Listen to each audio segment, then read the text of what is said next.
আসলে অনেকে জানার ইচ্ছে, এই যে ভিডিও ছবি এত ফেসবুকে ছাড়া হচ্ছে, এই ছবিটা আসলে কার?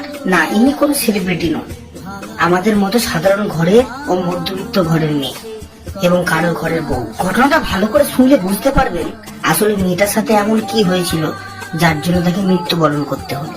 মা দুর্গা যেমন মর্তে আসেন আমাদের 4টে দিন আনন্দ দিতে, তেমনি এই মেয়েটিও এসেছিল বাপের বাড়ি পুজোর 4টে দিন আনন্দ নিতে। সাধারণত সপ্তমী অষ্টমী আনন্দে কাটলেও নবমীটা ভালো কাটানোর সুযোগ পেল না মেয়েটা। অষ্টমীর দিনটা আনন্দ করে নবমীর দিন কি কি করবে সেই কথাগুলো মনে সাজিয়ে খাওয়া দাওয়া করে ঘুমিয়ে পড়েছিল মেয়েটি। কিন্তু সে এটুকু আজ করতে পারেনি যে এই রাতটাই তার জীবনের শেষ রাত। রাত্রে বিছানায় শুয়ে পড়লো মেয়েটি। কিছুক্ষণ শোয়ার পর গভীর ঘুমে ঘুমিয়ে যায় মেয়েটি। রাত যখন 1টা থেকে 1:30টার মধ্যে, তখন হঠাৎ ঘুম ভেঙে যায়। কিছু ওটা হাতে আঙুলের জ্বলার জন্য ঘুম ভেঙে দেখে হাতের আঙুল দিয়ে রক্তপাত হচ্ছে। বিছানা থেকে উঠে ঘরে লাইট জ্বালাতেই ঘরের বিছানার বালিশের নিচে সাপের উপস্থিতি পাওয়া যায়। জানতে আর বাকি থাকলো না যে তার হাতে সাপেই কামড়েছে। মেয়েটিকে চটজলদি নিয়ে রওনা দেওয়া হলো বোলপুর সিয়াম সুপার স্পেশালিটি হাসপাতালের দিকে। হাসপাতালের দিকে যাওয়ার সময় মেয়েটি 2-1 বার বমিও করে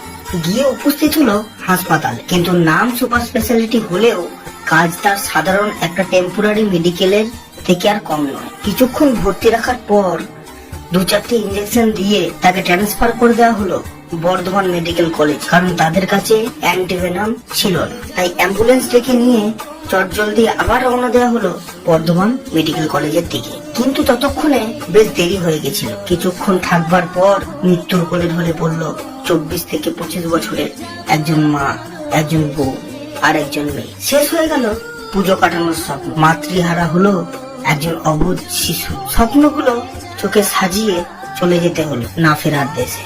হয়তো আর চেনা মানুষগুলোর সাথে দেখা হবে না, আর চলা হবে না সেই চেনা পথগুলো, আর শোনা যাবে না মা বলে সেই ছোট্ট ছেলেটির ডাক। আর পুজো এলে হয়তো বাপের বাড়ি যাওয়ার জন্য আর খেয়েও বায়না করবে না। এইভাবেই হারিয়ে যায় আমাদের কাছের মানুষগুলো। হয়তো কয়েকদিন পরে সবাই ভুলে যাবে, শুধু বেঁচে থাকবে এই কথাগুলোর মধ্যে। এখন যার ঘটনা শুনলেন সে আমার সম্পর্কে ঠাকুরজি হয়, আর আমার নাম বিকাশ। যারা যারা এই ঘটনা শুনলেন অবশ্যই সতর্ক থাকুন, সাবধান থাকুন, আর নিজেদের মানুষগুলোকে আগলে রাখুন। ভিডিওটা ভালো লাগলে শেয়ার করুন।